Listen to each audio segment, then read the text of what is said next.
Kamen Rider 4's 32, the 32nd episode. We begin with Fjarsengard still being dead. Well, he's lasted longer than Cable. Well, Donna Troy's the de facto hero now, having just killed the main one. And so Duncan McTroy takes Fjarsengard's sword and, no, he just stands around like a putz. That's while Hypnos the French fry beard makes everyone but Donna Troy and Boring Douchebag fall asleep. 'Cause he remembered he could do that. And then, holy shit, heat vision? The motorcycle with the soul of Jack Austin, astronaut's roommate. It's a shame that's the last scene he's in. Well, while he distracts Hypnos the French fry beard, Boring Douchebag escapes. But first he needs to be reminded that he should escape by Daft Punk, who of course calls him through a briefcase that rings like a phone from the 1940s, but also has video conferencing. 'Cause you really need that in a briefcase. Daft Punk tells Boring Douchebag to drag Fjarsengard's corpse with him as he escapes. So he does that, even though Fjarsengard's dead and also twice his weight. Which transitions us smoothly into the same people but a later scene where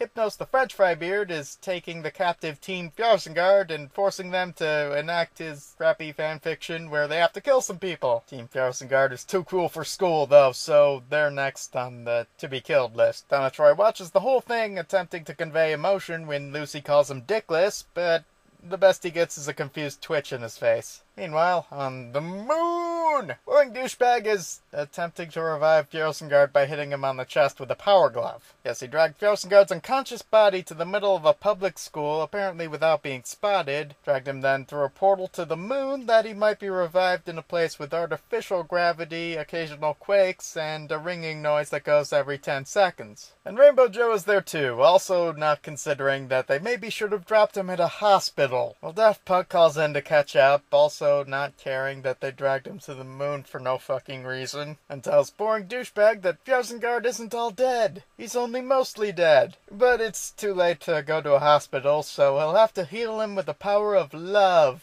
Of course, that's after Boring Douchebag whines at him and goes, "Yeah, you're stupid, and I hate your funky beats, and yeah." But in the end, Boring Douchebag gives in. For you see, Daft Punk tells him to go outside and rub dust off the back of his moon base to see some inspiring words. Said some inspiring words being from Boring Douchebag's father. Yeah, that's right. Papa Smurf. No, don't be silly. He's not an important character. He doesn't have a name. But the aforementioned inspiring words went along the lines of, it's good for people to be bonded together because bonds make people stronger. Probably good that Boring Douchebag stops reading around that part since his father was a notorious cannibal. While this goes on, Hypnos the French fry beard revives Donna Troy's friend. 'Cause he's a man of his word. Villainously, I'm sure. Of course, Donna Troy's friend immediately senses that Troy has done something really douchey to revive him. So not even wanting to speak with Troy, he just forces himself back into a coma, leaving Troy to think, "No, my only friend is totally a dick. Why was I such a douchebag for your comatosis?" Knowing now that he's only been a douchebag for the sake of a comatose dick, Donna Troy figures he'll be cool for the rest of the episode. Back on the moon, Boring Douchebag tries to jam Fjarsengard with that gadget that blew up on him earlier. 'Cause if you kill him twice, he goes into the negatives, and that would revive him, right? And that scene gives enough time for Hypnos the French fry beard to make his way over to a construction site where he's forcing students to enact his crappy fanfiction again. This time with more extras being forced to kill Team Fjarsengard. Now the motivation given to the killers is that Team Fjarsengard rose up against the administration, which the killers are for, so of course they dressed Team Fjarsengard like hobos and sent them to a construction site to be killed. It's obvious why, of course, if you think about it. The construction site is a metaphor for Constructicons, and the hobo suits are to eradicate any sense of guilt during the killings. Well, it's been a good run, but it looks like Team Fjarsengard is about to die. But wait! Flying dragon kick motherfucker. It's Donna Troy. I was hoping for heat vision, but whatever. He's kicking some ass. Out of suit even, cause he needs to be a little extra badass after kinda killing the hero. And as that ass kicking goes on, we peer into the depths of Papa Joran Fjarsengard's mind. He's pretty dead, so the background's pretty white and cloudy and stuff, and oh look, it's Dumbledore. No, not really. It's the silhouette of his parents. And it looks like they're holding something. Is that a baby?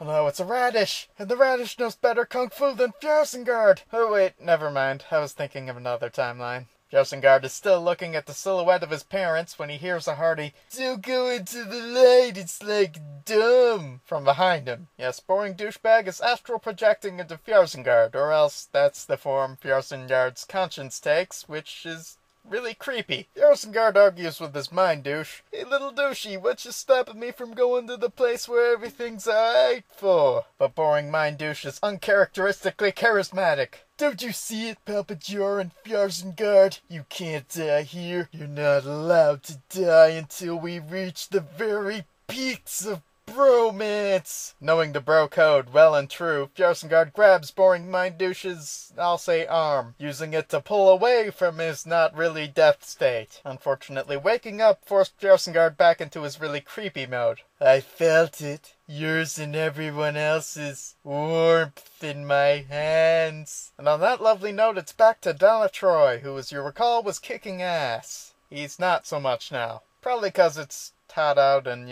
fish out of water. But the 5 seconds after the transition was luckily enough for Fjarsengard to arrive, and boring douchebag too. And Fjarsengard's looking pretty confident, probably because he has some Weapon X scar on his chest. And boring douchebag, having more than expended his acting for the episode, just looks really, really, really bored. All the same, he manages to say a line. "Fjarsengard's like evolved and stuff, beyond your magical sleep powers. So even though you can instantaneously hit us all with that, just give him a second to suit up so he can beat you. Oh, and you can't take any of us hostage, 'cause that would be mean." The villain obliges, for some reason, and Fjarsengard changes into a new costume. It's his finalish form, the one with the power of all his gadgets. Yea, it carries the true power cosmic, making him one with all from flamethrower arm to hot dog robot. He can also make time-space warps now. I guess that was Hot Dog Robot's hidden power. So he does so, knocking French Fry Beard into space so as to finish him off without collateral damage. That was a thing Fjarsengard's been meaning to do from the first episode, but forgets to most of the time. So it's lucky that he can just warp them into space instead of carrying them off with a rocket, because that's a little harder to animate. Well, Hypnos the French Fry Beard gets obliterated. But don't worry, his human self is okay, even though, as we all know, space monster generals do have to refuse with their bodies that were left in cocoons for some reason during the first part of their conversion into a space monster, so as to evolve into a Zodiac type of space monster. So after exploding French Fry Beard's human body must have randomly reconstituted in the void of space and been dragged back by Fjarsengard. But he's fine, just in a bit of a coma now. Seems like a hip thing to do. Speaking of, the green-eyed man is a little bit pissed off because he doesn't know who Daft Punk is and he wants to be hip with the kids. And that was the arc. What did we learn?